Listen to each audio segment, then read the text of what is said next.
মিজানুর রহমান আজহারী ও শায়েখ আহমদুল্লাহর মাহফিল জুনের জনসমুদ্রে পরিণত হয়েছে যশোর পুলের হাট।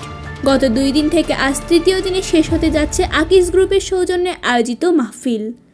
20 লক্ষেরও বেশি জনতার ঢল নেমেছে আজ শেষ দিনের মাহফিলে। মাহফিলের মাঠে মানুষে পরিপূর্ণ পুরো এলাকা। শুধু তাই নয়, মাহফিলের চারিপাশের 6 কিলোমিটার জুড়ে মানুষের ভিড়।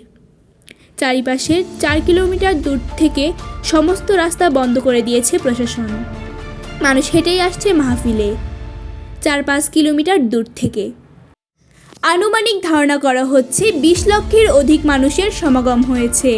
সবার আগে দেশের গুরুত্বপূর্ণ সংবাদগুলো জানতে ভিজিট করুন আমাদের ওয়েবসাইটটি। আমাদের ওয়েবসাইটটি হলো www.doinikbangladesherchitro.com। আমাদের সকল নিউজ সাইট লিঙ্কগুলো এই ভিডিওর কমেন্ট বক্সে দেওয়া হলো।